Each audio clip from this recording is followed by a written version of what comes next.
Bienvenue, c'est le JT, le journal du télétravail de Management. Je suis Lomique Guillot, rédacteur en chef du magazine Management, et je suis très heureux de vous retrouver tous les jours pour ce rendez-vous d'information sur le télétravail. Notre podcast étant enregistré via Skype, la liaison peut parfois être saccadée, voire coupée, mais je suis sûr que vous nous en excuserez. C'est parti. C'est le journal du télétravail.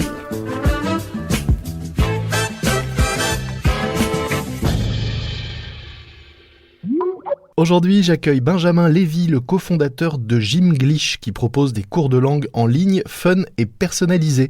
Bonjour Benjamin. Bonjour. On entend en ce moment beaucoup d'entreprises dire qu'elles veulent profiter de cette période pour former à distance leurs collaborateurs, mais est-ce que c'est vraiment le cas ? Est-ce que vous avez constaté de votre côté une hausse sensible des connexions à votre plateforme depuis le début du confinement ? Oui, effectivement, on a constaté une hausse des inscriptions et d'ailleurs pas que des entreprises, mais aussi des particuliers, des étudiants, des retraités de divers publics. Et à mettre toutefois dans un contexte où on a offert nos cours pendant un mois, donc évidemment on avait plus d'inscrits pour cette raison également, mais au-delà de cette gratuité, effectivement, on a eu 2 à 300% de plus d'inscriptions. Donc. Est-ce que vous pouvez nous rappeler, nous expliquer ce que propose exactement Gymglish et comment fonctionne votre service ? Déjà, on s'intéresse à l'assiduité, on s'intéresse à la motivation.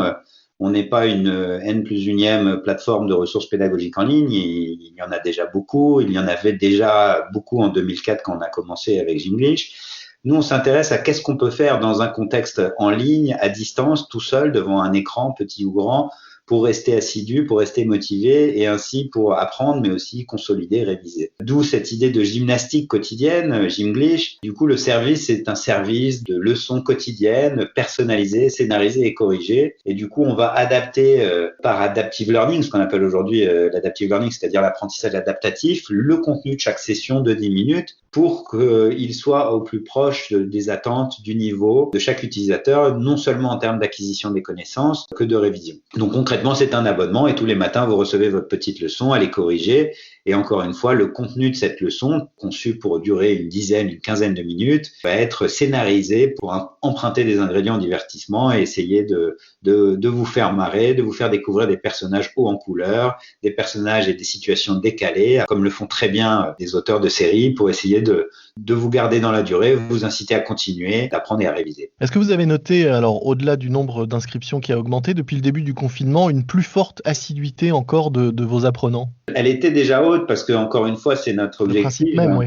C'est notre point de focus, l'assiduité. Alors, ça marche pas pour tous, pour autant, mais on a regardé en hauteur il y a une dizaine de jours. Effectivement, on a une assiduité qui est un peu meilleure, mais encore une fois, c'est pas aussi significatif que le nombre d'inscriptions qui lui a pour le coup explosé.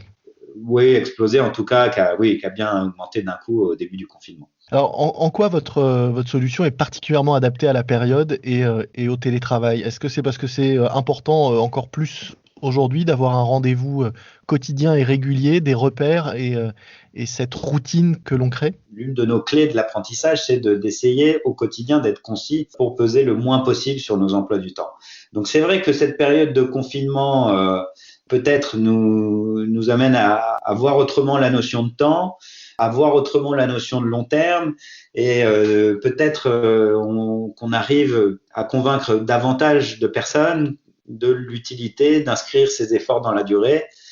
L'exemple que je prends parfois, c'est de dire si je fais 8 heures de pompe demain, après-demain, je vais avoir mal partout et dans 3-6 mois, ça aura servi à rien.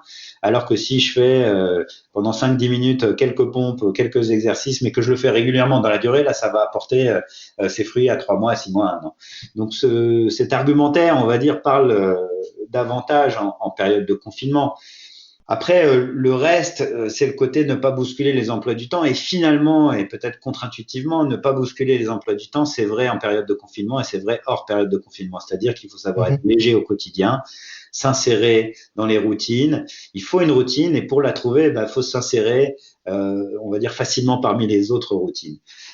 Donc c'est vrai que nos ingrédients, qu'on appelle parfois le micro-learning, le fait d'être court et le fait d'être inscrit dans la durée, sont très efficaces en cette période de confinement, même si elles avaient leur écho également avant le confinement, quand il s'agissait de trouver un moment dans la journée, charger l'emploi du temps, bousculer, puis aussi dans ce côté qu'on a peut-être à la fois en confinement et hors confinement, d'être potentiellement distrait, de recevoir de l'information, d'être distrait par son téléphone portable, par ses emails, par le flux entrant d'informations ou par ses enfants autour de soi. Et du coup, il faut savoir s'insérer dans ces quotidiens-là. Je le disais, beaucoup d'entreprises veulent profiter de cette période pour former et multiplier les formations. Est-ce qu'on peut multiplier les micro-learning? Est-ce qu'on peut faire un quart d'heure d'anglais le matin, un quart d'heure de culture numérique le midi et un quart d'heure de formation technique à un outil le soir, par exemple? On ne recommande pas très chaleureusement à des personnes de s'attaquer à un cours d'allemand et d'espagnol en même temps. On va dire que de plus en plus rares sont les personnes qui arrivent à s'y tenir dans la durée. Il ne s'agit pas de le faire pendant une semaine. Je ne vais pas apprendre l'allemand ou l'espagnol du jour au lendemain. Donc, comme on met cette emphase sur la durée, sur encore une fois le long terme, on a plutôt tendance à dire commencer par un, puis on verra après. Donc, pourquoi pas faire une langue étrangère le matin et un cours de numérique ou autre chose l'après-midi. Il n'y a rien qui techniquement nous en empêche, mais il faut aussi savoir faire preuve de clairvoyance vis-à-vis de nous-mêmes. On n'est pas tous disciplinés, on n'est pas tous capables, j'insiste, dans la durée, de suivre tout ça. Après, le fait que par exemple, un atelier numérique ou un atelier cuisine sont des domaines de savoir complètement différent de celui de la langue est plutôt positif. C'est-à-dire que pour le coup, pourquoi pas, c'est moins difficile que d'apprendre en même temps deux langues étrangères comme l'allemand et l'espagnol. Est-ce que le danger n'est pas aussi de se précipiter sur beaucoup de formations, d'apprentissage pendant cette période où on est confiné et où parfois certains peuvent se retrouver un peu avec une activité réduite et de tout laisser tomber à la sortie du confinement? Tout à fait. Il y a ce risque de ce que les Anglais appellent le drop-out, c'est d'abandonner. Et ça, ce risque, il existait avant le confinement. C'est, j'ai envie de dire, la raison d'être de Jinglish.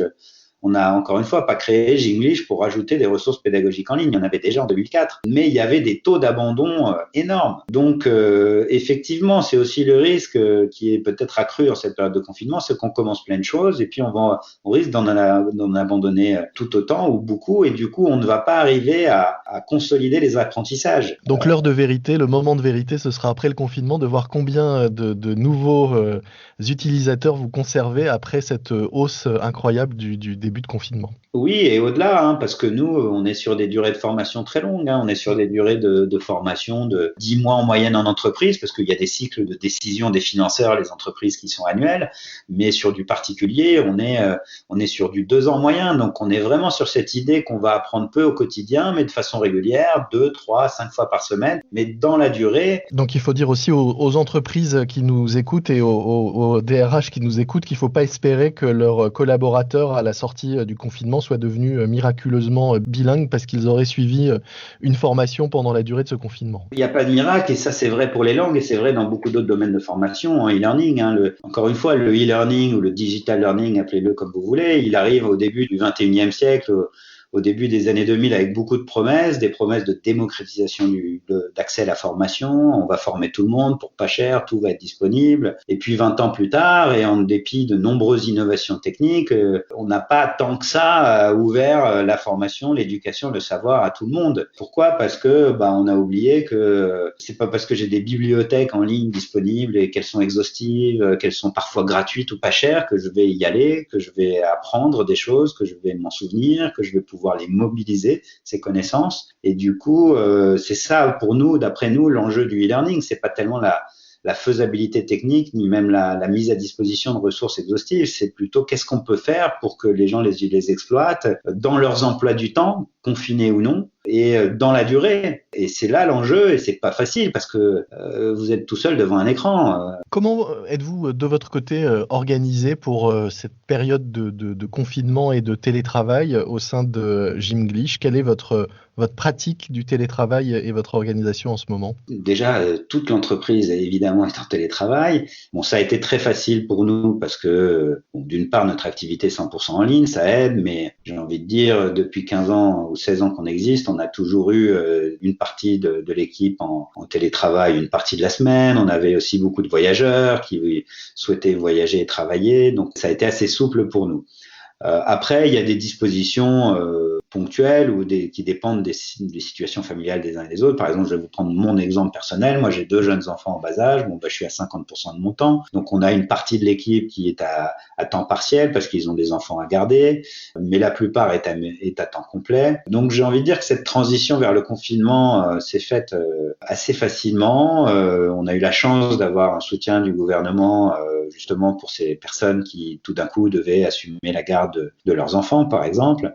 Tout ça dans un contexte où, contrairement à beaucoup d'autres business, on est plutôt, ce confinement a eu des répercussions assez positives chez nous avec davantage d'inscriptions. Donc, on a du travail, on a des choses à faire, avec quand même de l'inquiétude parce que, d'une part, nos clients nous racontent leur vie et nos clients entreprises, c'était plus compliqué. C'est des salariés organisés en télétravail tout d'un coup. Nous, nos clients, c'est souvent les services RH, donc ils sont au cœur de la problématique de passage en confinement. Et puis, on a énormément de partenaires. On a plusieurs centaines de partenaires qui sont des écoles de langue qui ont dû fermer et qu'on a dû accompagner dans une continuité pédagogique. Donc voilà, tout ça a fait que ça a continué. Tout le monde a travaillé et on a pu, grâce à nos outils techniques, grâce à nos façons de faire d'avant et grâce à des soutiens le cas échéant de l'État, on a pu très vite s'adapter à nos situations personnelles les uns et les autres. Merci beaucoup Benjamin. Je rappelle que vous êtes le cofondateur de Gymglish qui propose des cours de langue en ligne fun et personnalisés à apprendre à petite dose tous les jours ou le plus régulièrement possible et sur la durée, on l'a bien compris. On mettra le lien dans les notes de cet épisode pour celles et ceux qui voudraient découvrir vos cours en ligne et votre plateforme, sachant qu'ils sont gratuits jusqu'à la fin du confinement. Merci beaucoup. C'est la fin de notre JT, le journal du télétravail. Un morceau à ajouter à votre playlist de confinement, La Maison du Bonheur de Francis Lalanne. C'est une chanson qui date de la fin des années 70 et qui figure sur l'album Rentre chez toi. Alors en ce moment c'est plutôt Reste chez toi, mais on espère que vous êtes effectivement confinés dans La Maison du Bonheur. Et puis un podcast que je vous recommande, Les Rendez-vous de Bacchus, une série de podcasts autour du vin et de la vigne. Des discussions passionnées autour de sujets culturels et historiques liés au vin et à sa consommation. Les Rendez-vous de Bacchus à écouter sans modération. Je vous dis à demain. En attendant, n'hésitez pas à vous abonner à notre podcast et à le noter en nous donnant, s'il vous plaît, 5 étoiles. Soyez prudents, respectez les consignes et les gestes barrières, restez chez vous, portez-vous bien et bon télétravail à tous. C'est le journal du télétravail.